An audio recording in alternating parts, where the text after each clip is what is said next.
VSR aviation সংস্থার এই chartered বিমান যেটি ভেঙে পড়ে আজ অবতরণের সময় বারামতিতে, একেবারে সেখানেই অজিত পাওয়ার উপমুখ্যমন্ত্রী মহারাষ্ট্রের তিনি ছিলেন এবং তার ইতিমধ্যেই মৃত্যু হয়েছে বলে খবর পাওয়া যাচ্ছে। তিনি নির্বাচনী প্রচারের জন্য আজ বারামতিতে আসছিলেন এবং তিনি মুম্বাই থেকে সেই উদ্দেশ্যেই রওনা দিয়েছিলেন।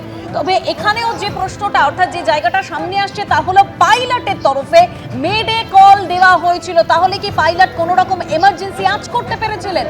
সেখানে কি সমস্যা তৈরি হয়েছিল সেই বিষয়টা অবশ্যই এখনো পর্যন্ত সামনে আসেনি। ডিজিসি এর তরফে উচ্চ পর্যায়ের যে তদন্ত কমিটি সেটা গঠনের প্রক্রিয়াও ইতিমধ্যে শুরু হয়েছে। তবে ব্ল্যাক বক্স উদ্ধারের কাজ ইতিমধ্যেই শুরু হয়েছে বলে জানা যাচ্ছে, কারণ এই ব্ল্যাক বক্সেই বিমানের যাবতীয় তথ্য নথিবদ্ধ করা হয়, অর্থাৎ হয় এই ব্ল্যাক বক্সেই। আর যে ছবিটা আপনাদের সামনে তুলে ধরেছি, একদম দেখতে পাচ্ছি মহারাষ্ট্রের বারামতিতে যেখানে দুর্ঘটনা ঘটে, বিমান ভেঙে পড়ার সঙ্গে সঙ্গে সেটাতে যে আগুন ধরে যায়, কি পরিস্থিতি তৈরি হয় তখন সেই ছবি আপনারা দেখতে পাচ্ছেন।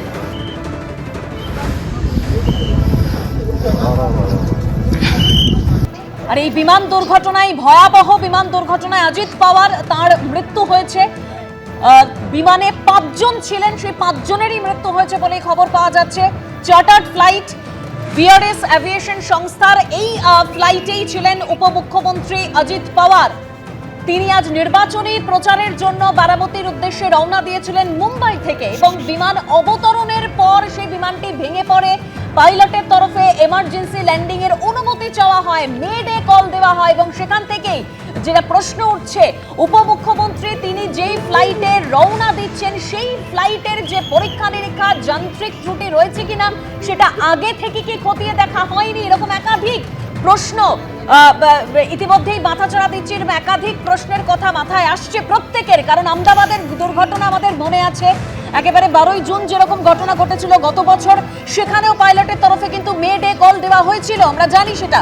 আমাদের প্রতিনিধি ব্রতদীপ ভট্টাচার্য রয়েছেন আমাদের সঙ্গে। ব্রতদীপ, আমরা জানি ব্ল্যাক বক্স, এই ব্ল্যাক বক্সই হচ্ছে সমস্ত কিছুর উত্তর পাওয়া যায় এই ব্ল্যাক বক্সের মাধ্যমে, যা এখনো উদ্ধার করার চেষ্টা চলছে। आज का दिन दुर्भाग्य का दिन है। इतनी बड़ी दुर्घटना शायद हम पिछले दशक में ऐसी दुर्घटना कभी हमको दिखने को नहीं मिला। ये दिल को दहला देने वाली दुर्घटना है। भगवान करे